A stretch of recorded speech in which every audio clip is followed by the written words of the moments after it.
नमस्कार। हमारे खास कार्यक्रम एक खास मुलाकात में आपका स्वागत है।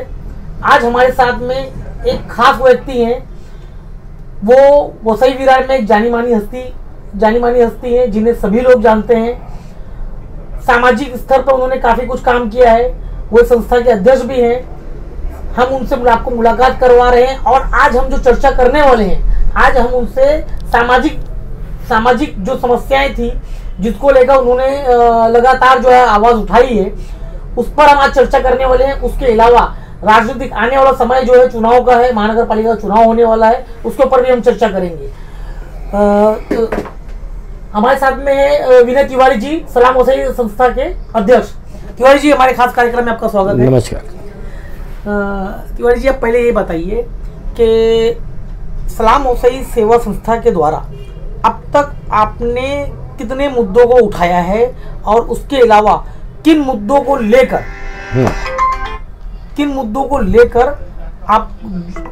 आपको उसका परिणाम मिला है? सलाम वसई सेवा संघ के बैनर के नीचे और एज ए समाज सेवक के हिसाब से मैंने करीबन 500 के ऊपर मुद्दे उठाए हैं आज तक जीवन में। उसमें काफ़ी हद तक कुछ सफलता मिली। अभी हमारा जो लेटेस्ट मुद्दा है, ये जो तुलिंज पुलिस स्टेशन है जो गटर के ऊपर है, इसके लिए आयुक्त को हम लोग पत्र दे करके जो आचोले रोड में जो सनशाइन के आगे जो जगह है, वहाँ पर जो पुलिस स्टेशन एक चौकी बनी हुई है, उसके ऊपर ग्राउंड +3 पुलिस स्टेशन की मांग कर रहे हैं हम लोग। क्योंकि कोरोना काल हो चाहे कैसा भी काल हो, मारामारी हो, दंगा हो, होली हो, दिवाली हो, ईद हो, क्रिसमस हो, ये हमारे जो पुलिस वाले होते हैं, ये हम लोग तो घर में छुट्टियां मनाते हैं, इनको छुट्टी नहीं मिलती है, 24 घंटा 12 घंटा ड्यूटी करते हैं।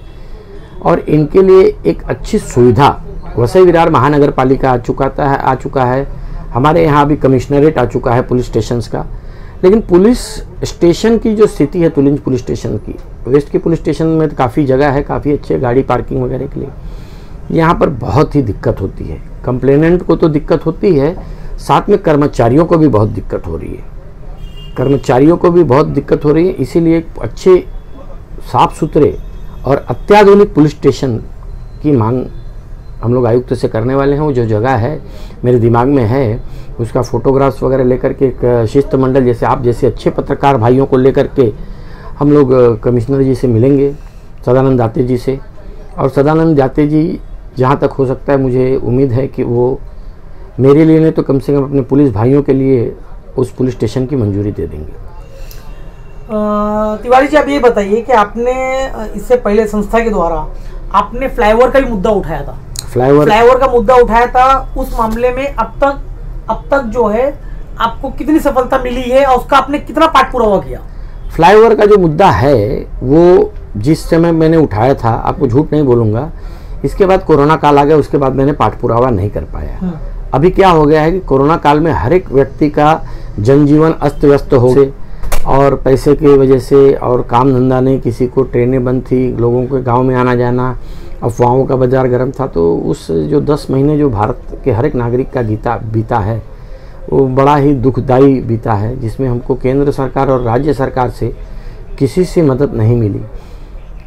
केंद्र सरकार भी लाइट का बिल आप देख ही रहे हैं, उसमें हस्तक्षेप नहीं कर रहे। महाराष्ट्र शासन के अधिकार में जो महाराष्ट्र के लाइट बिलें हैं, वो इस टाइम पे 4-4, 5-5 गुना आया है। न सुनवाई हो रही है, न किसी का बिल कम हो रहा है। तो हर तरीके से लोगों की इसमें मरण हुई है। बहुत सारे ऐसे परिवार हैं जो लोग एक ही टाइम खाना खा करके गुजारा किए हैं। बहुत लोगों को स्कूल के फीस के अंदर भी हम लोगों को कोई रियायत नहीं मिली, न तो हमारे घर पट्टी में रियायत मिली, न तो हमको किसी तरीके का अनुदान मिला गया। तो ये कोरोना काल के अंदर अगर भारत जीतेगा तो ये दोनों सरकारें, महाराष्ट्र की सरकार और केंद्र सरकार, इसका क्रेडिट न लें तो अच्छा रहेगा। क्योंकि जनता को ही क्रेडिट मिलना चाहिए कि ऐसे बुरे काल में जनता ने और आप जो छोटी मोटी संस्थाएं हैं और जो छोटे मोटे समाज सेवक हैं और बड़े अच्छे समाज सेवक हैं, इन्होंने जो मदद की, इसकी वजह से जनता हमारी आज अपने पैरों पे खुद खड़ी है। तिवारी जी, आप ये बताइए कि एक आरोप आपके ऊपर ऐसा लगता है कि पहले आप जिस तरीके से उग्र होकर आप अपने मुद्दे जो उठाया करते थे, और जिस तरीके से आपने प्रमुखता से सामाजिक विषयों को उठाया करते थे, जब आपने बहुजन विकास आघाड़ी ज्वाइन किया, ज्वाइन करने के बाद आपकी वो उग्रता खत्म हो गई और आप जो मुद्दों को लेकर लड़ते थे वो लड़ाई अब नहीं कहीं दिखाई दे रही है और कहीं ना कहीं आपकी सामाजिक विषयों पर आपकी चुप्पी दिखाई दे रही है। क्या कहना चाहिए? नहीं, आपकी बातें काफी हद तक सही भी है, इसको मैं झुठलाऊंगा भी नहीं। क्या है, उग्रता होने का ये समय नहीं है। ये समय ऐसा है कि लोगों को एक दूसरे को साथ में लेकर के चलने का है। लोग काफ़ी डरे हुए हैं, सहमे हुए हैं। अभी वैक्सीनेशन के बारे में भी बहुत सारे रूमर्स देखिए व्हाट्सएप, फेसबुक पे, सोशल मीडिया पे अलग अलग प्रकार के आ रहे हैं। तो उग्र होने का समय नहीं, और जब समय आएगा तो आपको पुराना विनय तिवारी पुराना वाला ही उग्र मिलेगा, एग्रेसिव आपको वही मिलेगा। लेकिन पिछले 1 साल से मैं कुछ उग्र नहीं हुआ हूँ, एग्रेसिव नहीं हुआ, इसके लिए तो मैं भी आपकी बातों को सहमत हूँ और समय आने पे फिर आप मेरा वही रूप देखेंगे। तिवारी जी, लेकिन कहा यह जाता है कि आप कहीं ना कहीं पार्टी ज्वाइन करने के बाद, बहुजन विकास आघाड़ी सत्ता में आने के बाद आपकी बातें जो है वो उठ नहीं पा रही हैं, तो उसके पीछे क्या कोई कारण है कि दबाया जाता है या आप अपना प्रशासन मतलब जो यहाँ की समस्या है उसके खिलाफ अपना बोलो, ऐसा कुछ है? बहुजन विकास आघाड़ी ने आज तक मेरे से ज़्यादा आप होशियार हैं, पत्रकार हैं, आयुक्त से लेकर के आपके पास हर एक व्यक्ति की बजाने की ताकत है जो मेरे में नहीं है। मैंने आपको सदन उदन में, महानगर पालिका में, पुलिस स्टेशन में प्रश्न बेबाकी से करते हुए देखा है, बिना डर और बिना खौफ के। तो क्या, मेरी बात तो छोड़ दीजिए, क्या आपको लगता है कि बहुजन विकास आघाड़ी ऐसी पार्टी है जो अपने कार्यकर्ताओं को दबाती है, या ये ऐसा कहीं आपने सुना है? और बहुजन विकास आघाड़ी का मैं कार्यकर्ता था, कार्यकर्ता हूँ और कार्यकर्ता रहूँगा। बीच में मेरी थोड़ी सी नाराज़गी थी, लोक नेता हितेंद्र जी ठाकुर, माननीय राजू जी पाटिल, क्षितिज ठाकुर हमारे युवा आमदार, आपसी मिसअंडरस्टैंडिंग थी, थोड़ी कुछ गलतियां मेरी भी थी, थोड़ी सी गलतियां मैं जिसके खिलाफ हुआ था उसकी भी थी। वो सारी चीज़ें एक परिवार की बात है, बहुजन विकास आघाड़ी के बैठा करके उसमें सेटलमेंट हो गया। रही बात है कि बीजेपी और शिवसेना से मेरी कभी नहीं जमी है। हमारे यहाँ पर सेंट्रल पार्क और ओसवाल नगरी में अगर इन दोनों पक्षों का कभी किसी ने डट कर विरोध किया है तो मैं ही करता आया हूं और भविष्य में भी करता रहूंगा। आपको आपके जिस जगह पर आप यहाँ पर बैठे हुए हैं, यहीं पर कुछ दूरी पर यहाँ पर एक ग्राउंड है जिस पर कई सालों से इस पर का मामला चल रहा है, लेकिन उससे आज तक महानगर पालिका को हैंडओवर नहीं किया गया। जो उसका विकास होना चाहिए, जो ग्राउंड का, वो विकास नहीं हो पा रहा है। उस ग्राउंड का कैसा है कि उस ग्राउंड के ऊपर 98 में ये ग्राउंड का रिजर्वेशन कैंसिल हो गया था।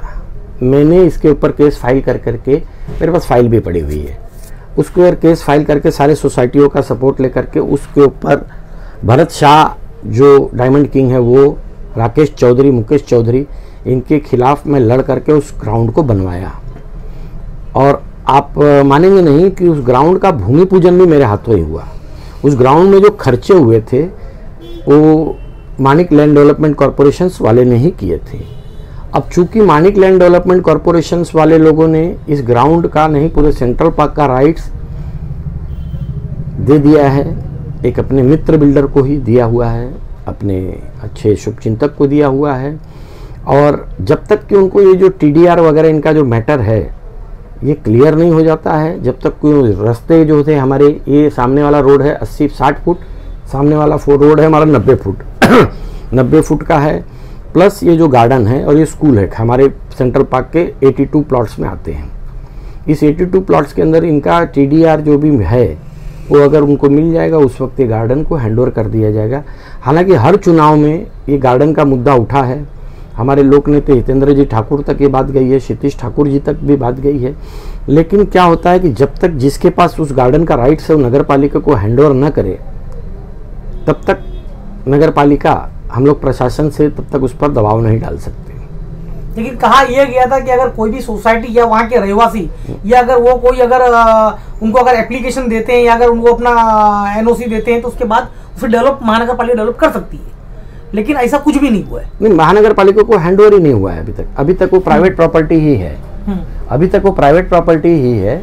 और उसको हैंडओवर, जो आबादी है यहाँ पर जो जनसंख्या है और उन्हें जो गार्डन की, प्लेग्राउंड की जो फैसिलिटी चाहिए थी, जो मिलनी चाहिए थी, वो यहाँ पर नहीं है। देखिए पिछले आज भी वहाँ के जो बच्चे हैं वो रोड पर क्रिकेट खेल रहे हैं। ये हमारा दुर्भाग्य है कि रोड पे बच्चे क्रिकेट खेल रहे हैं। इसके लिए तो कहीं ना कहीं महानगर पालिका का जो प्रशासन है और कुछ अनधिकृत बिल्डर जो हैं वो जवाबदार हैं। जहाँ तक ये गार्डन का विषय है, ये गार्डन का विषय मुझे लगता है कि अभी जो TDR वाला जो फार्मूला आ गया है, अगर ये सारी चीज़ों का TDR का परफेक्ट से वो जो सामने बिल्डर हैं हमारे मित्र, वो फॉलोअप करके अगर वो TDR अपना इनकैश कर लेते हैं तो ये गार्डन बहुत जल्दी बन जाएगा। क्योंकि ये जो गार्डन का विषय है, गार्डन का विषय में ऐसा है कि मैं इसके पीछे कंटिन्यूसली रहा हूँ। ये गार्डन के पीछे बहुत राजनीति हुई। ये गार्डन के पीछे पुराने जो लैंड ओनर हैं हमारे मानिक लैंड डेवलपमेंट कॉरपोरेशन, उन्होंने मेरे पास 2-3 बार ऑफ़र भी लेके बैठे थे सेंट्रल पार्क का ही एक नागरिक के द्वारा। मैं नाम किसी का नहीं लेना चाहता हूँ। तो उस समय मुझे काफ़ी पैसे भी ऑफ़र किए गए थे, 1-2 फ्लैट भी ऑफ़र किए गए थे, जिसके 5-7 लोग विटनेस भी हैं। लेकिन मैंने नहीं लिया। कम से कम उस समय ऐसा था कि अगर मैं नहीं लड़ता तो गार्डन चला गया होता। अब तक इसमें तो 4 माला की बिल्डिंग बन गई होती। उस ज़माने में 3 या 4 माले की बिल्डिंग पास होती थी। जो गार्डन अभी तक बचा हुआ है, अब हमारे लोगों की कोशिश ये रहेगी कि आने वाले भविष्य में जैसे TDR का ये हो जाता है फार्मूला, हम लोगों का विचार ऐसा है कि इसको महानगर पालिका को जल्द से जल्द हैंडओवर कराया जाए। रही बात है कि जितने भी कमिश्नर्स आए हैं, आज तक आयुक्त आए हैं, हर एक आयुक्त को कम से कम 5-5, 10-10 बार मैंने इस गार्डन को टेक ओवर के लिए लेटर भेजा है। लेकिन कुछ तांत्रिक कारणों के कारण या नहीं ले पाए वो गार्डन को। आप नहीं समझ रहे हैं। सेंट्रल नाला सोपारा में आप गार्डन का ही मुद्दा मत ले लीजिए। मैं 1990 के शुरुआती दौर में ये जो तुलिंज का जो शमशान घाट है, इस शमशान घाट के लिए मैं, जयसिंह ठाकुर, सुरेंद्र उपाध्याय और हमारी जो टीम थी पुरानी, ये हम लोग फॉरेस्ट के अंदर जेल में जाके बंद हो चुके थे। फॉरेस्ट वाले हमको उठा के लेके गए थे। वो जो हमारे शमशान है वो भी फॉरेस्ट में है। फॉरेस्ट में होने के कारण, आज जगह न होने के कारण वहाँ पर अच्छे से सुविधा नहीं दे पा रहे हैं। अच्छा देखिए, वेस्ट का, विरार का देख लीजिए, वेस्ट का देख लीजिए, वसई का, सारे शमशान सब फैसिलिटियों के साथ है। लेकिन विषय को लेकर आमदार क्षितिज ठाकुर ने भी मुद्दा और उसका फॉलोअप किया था। आमदार भी फॉलोअप कर रहे हैं। लेकिन अभी कैसा होता है कि अगर जो राज्य सरकार अगर चाहेगी, फॉरेस्ट का जो मैटर आता है वो राज्य सरकार के अधीन में नहीं आता है, वो केंद्र सरकार के अधीन में आता है। तो अगर उसके ऊपर अच्छा फॉलोअप किया जाए तो एक अच्छा शमशान बन जाएगा। और रही बात है कि नाला सोपारा के अंदर आप गार्डन की बात नहीं करिए, क्योंकि नाला सोपारा में जो बेसिक फैसिलिटीज़ है, क्या हो गया, महानगर पालिका हमारी जब बनी थी उसके बाद में हमारा जो LBT था, LBT का एक मेन स्रोत था। वो स्रोत जाने के बाद में आज महानगर पालिका के पास उतना इनकम नहीं है।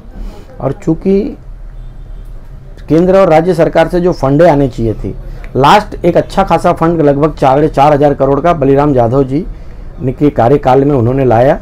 और वो फंड आने की वजह से शुरुआती हमारी महानगर पालिका की रीढ़ की हड्डी अच्छे से काम की। इसके बाद एक्चुअली क्या हो गया कि अभी ये फंड भी नहीं आया है। और हमारे महानगर पालिका के अंदर हमारे पास IAS ऑफिसर आप भेज रहे हैं, ठीक है, आप बेसिक फैसिलिटीज़ की बात कर रहे हैं, सारी चीज़ों को मैं मान्य करता हूँ। महानगर पालिका डिक्लेयर करने के बाद में हमारा जो इनकम है वो LBT और जो ऑक्ट्राइज जकात वगैरह थे उसकी वजह से होता था। और वो जाने की वजह से बहुत ही हम लोग लॉस में हैं। और अभी भी जो ठेकेदारों का पेमेंट समय पर नहीं हो पा रहा है, जो कॉन्ट्रैक्ट लेबर्स हैं उनका पगार टाइम पे नहीं हो पा रहा है।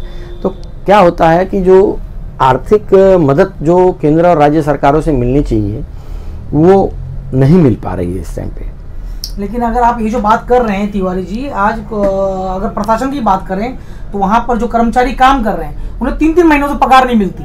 आपको बताएं कि अभी दिवाली का समय था, उन्हें जो सानुग्रह अनुदान जो दिया जाता है उस चीज के लिए भी हमने मुद्दे उठाए, उसके ऊपर भी हमने खबर की और उसको उच्च अधिकारियों तक, वरिष्ठ अधिकारियों तक पहुंचाया। उसके बाद जो है उन्हें सानुग्रह अनुदान दिया गया है। एंड उसके ऊपर यहाँ पे हालात ये है, तो ऐसा नहीं कि प्रशासन के पास फंड नहीं, और फंड राज्य सरकारों के, केंद्र, अभी कोविड का टाइम था, राज्य सरकारों ने भी फंड दिया है, केंद्र सरकार जो जैसी जो योजनाएं होती है वो योजनाओं से पैसा आता है। सवाल ये है कि यहाँ पर जिस तरह का जो विकास होना चाहिए था, जो डेवलपमेंट होना चाहिए था, क्या वैसा डेवलपमेंट हुआ आपको लगता है? एक सामाजिक स्तर पर बताइएगा। आप एक राजनीतिक मैं राजनीतिक हिसाब से मैं नाला सोपारा में आया था 1989 में, और 89 से 1990 आया, फिर बाद में 2000 आया, फिर 2010 आया, 2020 आया। तो मैं यहाँ के राजनीति में बराबर का सक्रिय रहा हूँ। हर उस मुद्दे को, छोटे से पानी कनेक्शन से लेके घर पट्टी से सारे ये जो उनके प्रोसीजर, इनसे वाकिफ़ हूँ। मैं एक साधारण आपको उदाहरण देना चाहता हूँ कि आप यूपी से हैं, मैं यूपी से हूँ। मेरी जन्मभूमि भले वसई विरार ना हो, लेकिन मेरी 30 साल से कर्मभूमि यही है, और मेरी जन्मभूमि मैं बम्बई को ही मानता हूँ, महाराष्ट्र को ही मानता हूँ। मुंबई महानगर पालिका, कल्याण डोंबिवली महानगर पालिका, भिवंडी निज़ामपुर महानगर पालिका को, और आप नवी मुंबई महानगर पालिका में अगर आप जा करके वहाँ की सारी फैसिलिटीज़ को देखेंगे, उसके मुकाबले यहाँ पर काफ़ी ज़्यादा विकास हुआ है। आज अपने पास लोगों को बेसिक जो होती है फर्स्ट एड के लिए, यहाँ पर सरकारी अस्पताल नहीं थे। जो सरकार के जो अस्पताल जो गांव वाले थे, वहाँ पर कैसे काम होता है आपको मालूम है, कभी डॉक्टर मिले ही नहीं। आज अपने अस्पतालें खुद से खाली आप उसी क्यों ले रहे हैं? आप अगर उसकी बात कर रहे हैं तो महानगर पालिका के जो अस्पताल हैं वहाँ पर क्या फैसिलिटी है? वहां पर मरीज जाते हैं, सुबह से आके बैठे रहते हैं, डॉक्टरों को पता नहीं होता है। दूसरी बात, आज तक MRI CT स्कैन की सुविधा नहीं है। एक्सरे मशीनें हमेशा खराब पड़ी रहती है।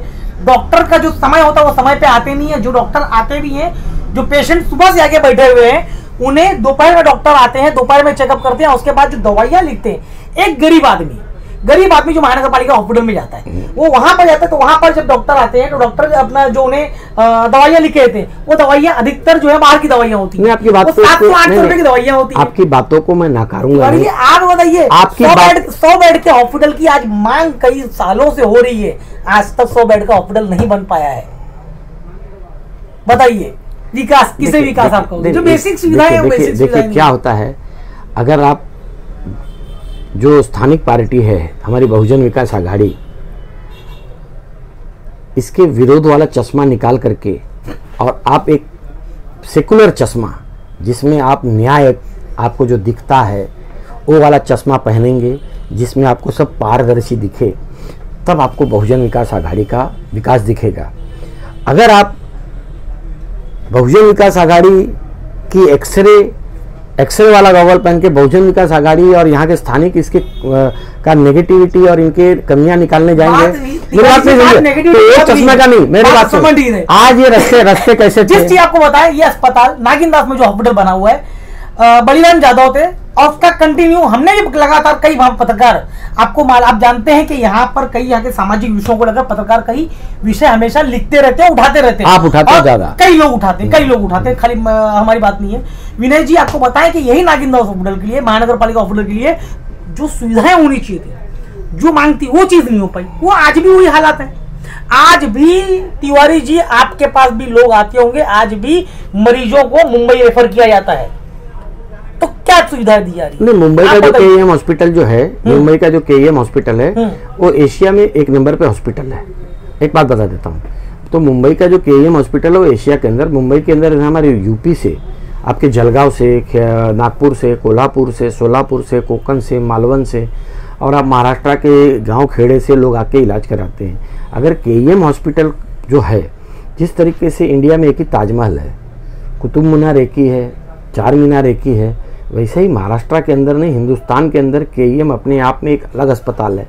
तो हम लोग है ना, जो नाला सोपारा वसई विरार के लोग हैं, हमारी अगर तुलना KEM से की जाए, क्यों KEM की इमारत जो है वो अंग्रेजों ने बनाई थी। मेरी बात नहीं समझिए, सुनिएगा मैं क्या बोल रहा हूँ। मीरा भाईंदर से ज्यादा क्षेत्रफल वसई विरार का है, मानते हैं इस बात को आप?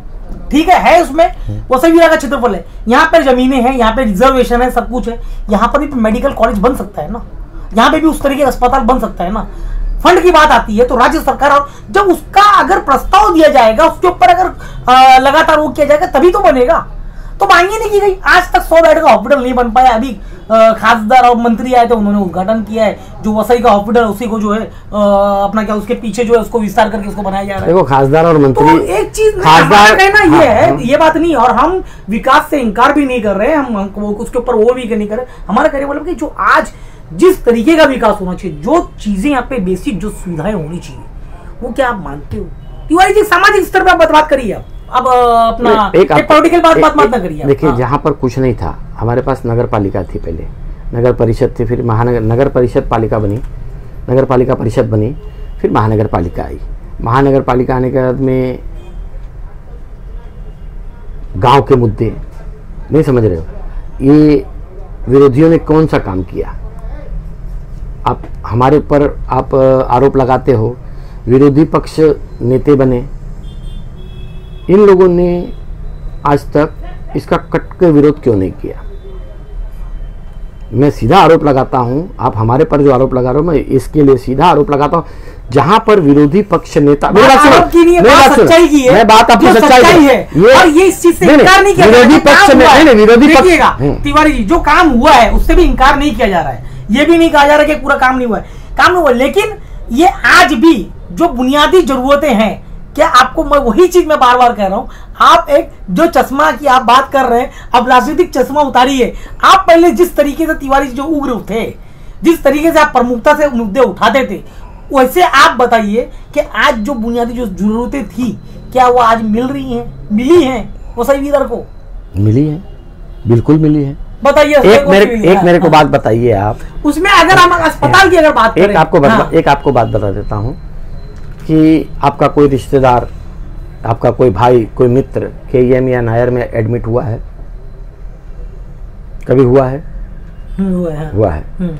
वहां का क्या टोटल फ्री में इलाज हुआ है? नहीं लगते हैं पैसे। नहीं, पैसे लगते हैं। वहां पर भी एजेंट्स हैं, यहाँ तो एजेंट नहीं है, यहाँ तो एजेंट नहीं है, यहाँ तो एजेंट नहीं है। KEM में मैंने नाला सोपारा के अंदर 500 लोगों को नाला सोपारा से ले जाकर के भर्ती कराया हूँ। मुझे KEM के अंदर भी एजेंट की जरूरत पड़ी है। हमारे सेंट्रल पार्क का प्रोमिनेंट कार्यकर्ता, उसके पिताजी 10 दिन से पैर का एक्सीडेंट हो गया था, साइकिल से गिर गए थे, 10 दिन तक अस्पताल के ऊपर लेटे थे, ऑपरेशन थिएटर में नहीं ले रहा था। मैं जब KEM हॉस्पिटल में गया, यूनियन लीडर से मिला, जब उससे बात किया, जब सारे हमारे टर्म्स एंड कंडीशंस जब तय हो गए, तो उसने इमीडिएटली उनको ऑपरेशन थिएटर में लेकर के उनका ऑपरेशन किया गया। तो ऐसा नहीं है जो, लेकिन स्टील के रॉड्स और दवा, ये सारी चीज़ों का हमको बाहर से पेमेंट करके लाना पड़ा है।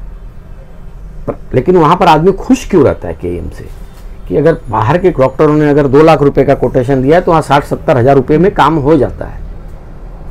आप भगवती हॉस्पिटल के अंदर आप जा करके देख लीजिए, कुत्ता काटने के बाद में हमारे नज़दीकी जो हॉस्पिटल है, बोरीवली का भगवती हॉस्पिटल है। चूँकि मैं एक पशु प्रेमी हूँ और मैं एनिमल वेलफेयर से संबंधित रखता हूँ, हमारे यहाँ अगर कुत्ता काटता है तो उसको एम्बुलेंस से भगवती हॉस्पिटल में भेजता हूँ। तो भगवती हॉस्पिटल के अंदर भी नाला सोपारा से आए हो, विरार से आए हो, ठीक है, अगर वहीं पे गांधी जी का आईना दिखा दो तो तुरंत आपका इंजेक्शन वैक्सीनेशन चालू हो जाता है, जो एंटी रेबीज जिसको बोलते हैं।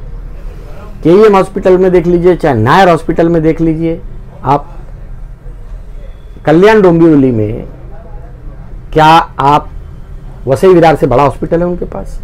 है क्या? मीरा भाईंदर में वसई विरार से ज्यादा फैसिलिटी दिए हैं क्या? भिवंडी निजामपुर में है क्या? आप देख लीजिए, मीरा भाईंदर के लोग, भिवंडी के लोग, कल्याण डोंबिवली के लोग, आपको बता देता हूं, नवी मुंबई के लोग और वसई विरार शहर महानगर पालिका इर्द गिर्द जो शहरें बसे हैं, इस सारे लोगों का लास्ट में KEM हॉस्पिटल, नायर हॉस्पिटल, शताब्दी हॉस्पिटल, यही हॉस्पिटल में जाना पड़ता है। हम लोग बहुजन विकास आघाड़ी, हम लोग मानते हैं, हम लोगों ने यहाँ पर 35 सालों से राज किया, लेकिन वहाँ पर तो जो कल्याण डोंबिवली में देख लो, चाहे मीरा भाईंदर में देख लो, ऐसे ऐसे लोगों ने महानगर पालिका पे कब्जा किया है, जिनकी सरकारें केंद्र में भी थी, राज्य में भी थी। आप नहीं समझ रहे हो? लेकिन हम लोगों को बोलना आसान होता है, लेकिन कार्यकाल में अगर बैठना, अभी अब मैं पत्रकार हूँ, मैं जब आपके टेबल पे बैठूंगा, मुझे लगेगा बड़ा आप आसानी से काम कर रहे हो, लेकिन आपके दिमाग में क्या चल रहा है, आप कैसे प्रश्न करते हो, आप कैसे पेपर निकालते हो, आप कैसे ये करते हो, जब मैं आपके टेबल पे बैठूंगा तब मुझे उस चीज़ का एहसास होगा। आप पत्रकार हो, ये सब चीज जड़ें उखाड़ना, ये सारे चीज नहीं जड़ें उखाड़ना, मेरी पूरी बात हो जाए। आप विषय को मोड़ नहीं रहा, मेरा आपका इन्वेस्टिगेशन, मेरा मेन वो था कि आप कल्याण, मैंने आपको बताया कि हम मुंबई से कंपेयर नहीं कर रहे हैं। मुंबई आज 100 साल से ज्यादा हो गई जो महानगर पालिका है, हम और नवी मुंबई की हम कंपेयर नहीं कर रहे हैं, हम बस मीरा भाईंदर से हम कंपेयर कर सकते हैं, ठीक है, बहुत ज्यादा हम इनसे वो नहीं है। 2009 में महानगर पालिका स्थापना हुई थी। हमारा कहना ये है कि क्षेत्रफल में मीरा भाईंदर से वसई विरार बड़ा है। यहाँ पर 100 बेड के हॉस्पिटल की, सुपर स्पेशलिटी हॉस्पिटल की मांग की जाती रही है, जो आज तक नहीं बन पाया। ऐसी देखिए 5 ब्रिज आज भी प्रस्तावित है, आज भी उसका काम नहीं हो पाया। 5 ब्रिज है, वो सही विरार में 5 ब्रिज बनने, ठीक है, वो नहीं हो पाया। ऐसी कई चीजें हैं, कई योजनाएं हैं जो प्रलंबित हैं, वो अब तक नहीं हो पाया है। अगर हम और दूसरी चीजों को लेवे, रोड की अगर आप बात कर लीजिए, हम रोड की बात करते हैं, क्योंकि ज्यादातर क्या होता है कि रोड बन रहे हैं, रोड के ऊपर नगर सेवकों को यही होता है कि काम हुआ, उसके बाद उन्होंने बैनर पोस्टर लगा दिया, यही चीज हो रहा है। आज आपकी जो क्षेत्र है, आपके क्षेत्र में खड्डों की क्या दशा है? खड्डे देखिए, खड्डे तो महानगर पालिका बनाने के बाद में आज हमारे यहाँ टैंकर चलते हैं, मटेरियल के भी अच्छे हैं, डंपर्स हैं। खड्डे और मच्छर, कॉकरोचेस और ये जो छोटे मोटे जो काम की आप बात कर रहे हैं, ये सदियों से चलता आया है, एक परंपरा बनी हुई है। और आज तक ऐसा रोड तो बना ही नहीं है पूरे वर्ल्ड में जिसकी कम से कम 5 साल 10 साल की गारंटी दी जा सके। ऐसा मटेरियल बना ही नहीं है रोड का। अब ये जो ट्रैफिक होता है या ये खड्डे होते हैं, ये महानगर पालिका का स्टाफ आके तो करता नहीं है, जनता हमारे तुम्हारे जैसे लोग ही करते हैं। आप नहीं समझ रहे हो। गणपति आया है तो हम लोग रास्ते के ऊपर जो है बाम्बू गाड़ देते हैं, नवरात्रि में बाम्बू गाड़ देते हैं, बैनर लगाने के लिए बाम्बू गाड़ देते हैं, राम कथा है बाम्बू गाड़ देते हैं। फिर बाम्बू जब वो उखड़ जाता है तो वहां पर से जो है वो अपना ग्रिप छोड़ करके खड्डे होते हैं। लेकिन तिवारी जी, यही सब मुद्दे आप पहले उठाया करते थे, आज आप पार्टी में उठा रहा हूं। आज पार्टी में आने के बाद आप ये सब विषयों को नहीं बोल पा रहे हैं। नहीं, खड्डे के ऊपर तो जो है ना आज भी बोल रहा हूँ ना मैं। आज मीवा भयंकर में देखिए, इंटरनल जो रोड है वहां पे आरसीसी रोड बन रहा है, लेकिन वसई विरार में आज भी एक भी आरसीसी रोड नहीं बनाया गया। आप सामाजिक स्तर पे सामाजिक कार्यकर्ता के हिसाब से इसके बारे में क्या कहना चाहोगे? ऐसा है कि आरसीसी रोड जो है ना यहाँ पर, आप नहीं समझ रहे हो, आरसीसी रोड भी यहाँ पर समय आने पर बनेगा। मेरी बात नहीं समझे। अभी तो कैसा था आपको बता देता हूँ, 2021 तक तो सिडको का आराखड़ा चेंज नहीं होने वाला है। तो सिडको वाले जो विलासराव देशमुख जो करके गए थे, सिडको का रहेगा। और भी वीडियो को देखने के लिए चैनल को सब्सक्राइब करें, बेल आइकन को दबाएं, वीडियो को लाइक और शेयर जरूर करें।